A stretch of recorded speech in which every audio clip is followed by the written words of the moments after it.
Are you in fashion? Did you see what she's wearing? The top shoes. I'm Sonia Sly.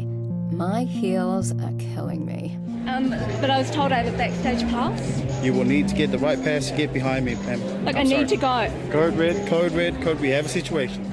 I'm taking you inside the fashion industry to discuss trends, the reality behind the glamour, and the highs and lows of a fast-paced industry that never stops.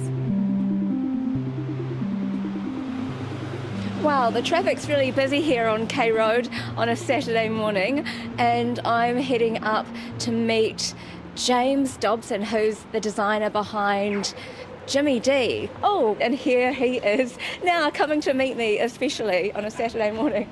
Hey, how you going? I'm good. Cool. Nice to a quick coffee before. Absolutely. Yeah.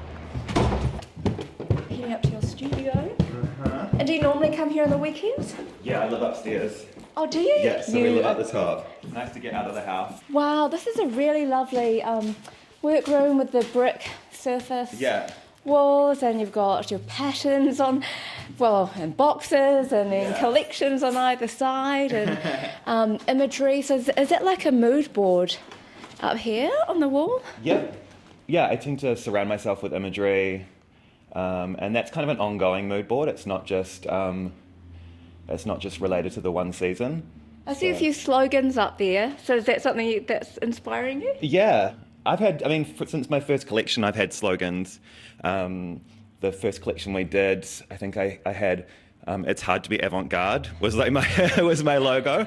And is it? Is it true? It is hard, but it's kind of the only way I know how to go. Like I like things when they're on slightly extreme or different. So it's not the most commercial way to go, but it's definitely the most exciting for me. But that is maybe what your appeal has been, because you've offered something really different in the market that kind of sat alongside the likes of Nom D and that kind of vibe. Yeah, when I started, I did definitely get compared to those guys a lot. Did you hate that? I didn't. I mean, God, no. Like I still hold them in such high regard. Like, and Margie from Nom D has been such a huge supporter of my label since the very beginning. So I definitely didn't hate it. I mean, there's far worse comparisons out there. But it was interesting when I started, like 11 years ago now, that they were kind of the only point of reference. They were kind of that established. Slightly edgy side of the market that was higher end, that non-commercial. Yeah, and so there hadn't really been a kind of second wave coming through. So I definitely did get compared to them a lot because there weren't any other references in New Zealand. And also at the time, people weren't using the internet as much, It's like, so we were kind of in our own little bubble. And it's not that you kind of modelled your collections from them, but obviously, like in New Zealand, if you don't have the internet, which sounds like a strange thing to say. I know, it's hard to even imagine that was a thing. That everybody's kind of inspiration is potentially coming from the same place. Exactly, and that's what it kind of was when I started. So no, I didn't have any problems with those comparisons, but I think I've definitely forged my own way. I love what Margie does, but I think we're quite different. I definitely always try and bring in a sense of humour to what I do. I love dark. I love the dark side of things, but I also like to have a sense of humour with what I do because my personality is like that. I have kind of a dark sense of humour, and as much as I love throwing on layers of black every day, sometimes that becomes kind of a little bit too serious, a little bit too fashion. So I like to have a print. Can anything ever be too fashion? I think so. Even as a fashion designer. I think so. I mean, what's too fashion? I think when you're wearing something that just wears you, when it's like I think it overpowers you. And it's speaking, because it's that interesting juxtaposition, isn't it? You want your clothes to express the way you feel, not necessarily but they also need to speak for you in a way. Yeah, exactly. But not they should kind of you. amplify your personality, I think. And if you're trying to be someone that you're not, that's when it kind of goes wrong. Yeah, you want to feel like a stronger, more empowered version of yourself, I think, not like you're being someone you're not. Is there a lot of pressure to,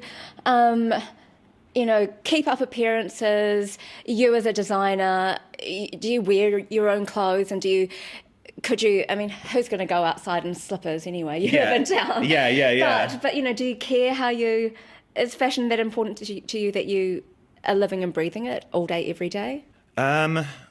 I do. I live upstairs from my workroom, and my wardrobe is 99% my own clothes.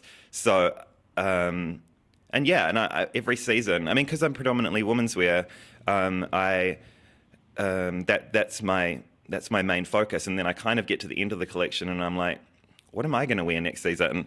So that's how the collection's kind of evolved into being unisex with a men's component in there. Because I need to represent my own label. And so that's when I get kind of selfish at the end of a collection and think, what am I going to wear?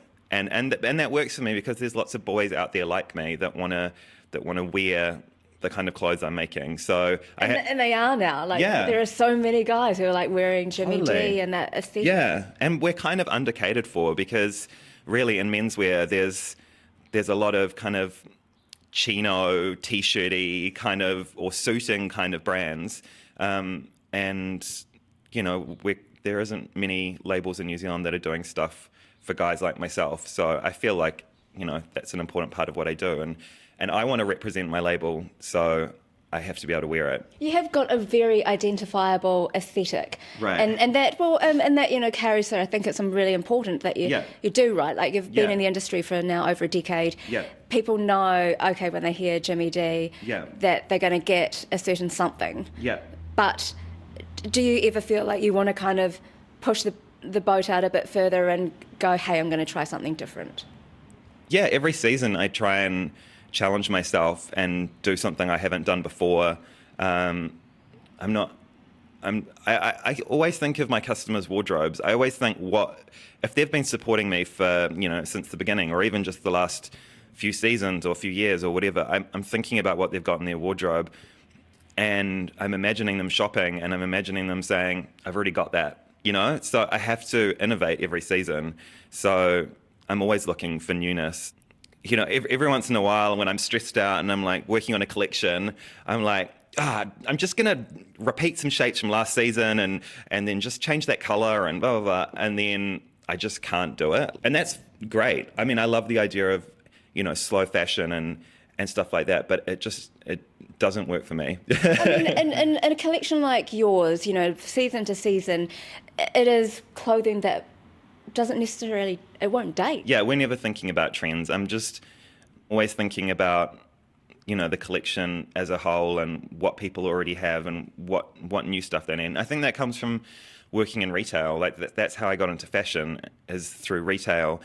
And, when a customer comes in, it's my job to know what they've already bought and what they've got in their wardrobe. And I want to be able to take them to the rack and pull out something completely new that's exciting for them and that they can't resist, that's my job as a designer, and I need to make it easy for people at a retail level to sell. That's the aim of the game, and keep it exciting. I want people to come in at the beginning of the season and be excited and maybe be challenged and see something that they didn't even know they needed. Yeah. Rather than going, I want to buy the same thing from last year and keep repeating that in my wardrobe. Exactly. It does get a bit boring, unless you're looking for just those staples. Exactly, and that's totally cool too. But I think fashion needs to be exciting. It should give you that buzz. And so when you're designing a collection, if you don't feel that excitement, you're like, no, that piece isn't going to make it. Definitely. There's definitely an editing process that goes on. It's really like a balancing act. It's a tightrope walk every season with making a collection, because, I've got to make sure I've got maybe some of those basics in there. I've got to make sure I've got something for my customers that, are 50, 60 kind of plus, because they're super loyal. And Really? Yeah, definitely. People think that, fashion is just for young people, but people of all ages love fashion, and we all have to wear clothes. Yeah, definitely. My collection, I don't know, quite fortunate, I guess, in that it appeals to such a broad age range. We do kind of little crop tops and some of the accessories and all those kind of pieces that appeal to like 15, 16, early 20s, whatever. And then we do our kind of draped silks and things like that appeal to like an older customer. And for us, it's about how we put it all together. But I do feel quite proud that there is something in there for most people. Yeah. Hey, so I know that you also work with a stylist called King Kang Chen. Yeah. Yeah, I met him actually at ID Fashion Week. Yeah. So why work with a stylist? Because obviously, one would think you're a fashion designer, you can surely style up your own collection. Yeah, definitely. I've always had collaborations throughout the whole label's existence. And for me, because I'm a solo artist, like it's just me up here. I don't have any staff. I do pretty much everything. It's just nice to have someone to bounce ideas off. And, you definitely have ideas of how you want things to go together when you're designing the collection. You're like, okay, I imagine this top with those pants, or you can't, you design pieces to go together. But it's amazing to have someone to come in and kind of explode that point of view. Like King Kang is just, he's got a really similar eye to me. He's a complete perfectionist. When he's styling, everything has to be tucked in the exact way. When we're doing lookbooks and things or shows, everything has to be perfectly tucked in, and it looks ridiculous to outsiders. Like we're fluffing around with just like the way something's tucked into the waistband, But he sees things in exactly the same way as me, but really pushes me. Like the accessories this season were completely his input. What were they? So they're because we worked with a poet kind of inspiration. Oh, yes, I love that as the opening for your New Zealand Fashion Week show. Yeah, so Zara Butcher McGonigal was the kind of muse for the collection. She's a poet who writes these kind of quite mundane, sometimes dark, sometimes funny poems. And so the accessories pulled out lines from her poetry and printed them on little strips of kind of fabric, and then they were hanging off chains with like key rings, and they were quite charmy. I liked the idea that all of the models would be wearing little fragments of Zara's poetry, and that purely came from King Kang, holding up like a key ring to someone's ear, and we're like, we could put words in there, and then that kind of just evolved from there. So you'll actually release those accessories as part of your collection? That will be part of next winter. Yeah. I love those keyring earrings. Same. As soon as we finished the show, I pretty much whipped one off the bag and chucked it on my tote bag. It's just, I don't know. It's exciting. I love those little bits and pieces. Fashion. Do you ever find that it's a vacuous industry, front row, A-listers parting away and hoping to get their photos taken? Yeah. But what do you think of that side of the industry? You can definitely find that side if you want. You can live in that side of the fashion industry if you want, but that's definitely that's not why I'm doing it. I came to fashion through photography, and for me, fashion is just like the best way to use my creativity and actually turn it into a living as well. And I try and surround myself in the fashion industry by other designers that are doing the same kind of thing, even on K Road, there's Layla Jacobs just down the road. There's my friends Chris and Joe that have a store called Tour. We hang out all the time, and we don't really talk about fashion, Really? Either? Yeah. And we do a little bit, but it's not our worlds. It's not like the only thing we care about. Because there are deeper things that matter, right? Oh my God, yes. Yes.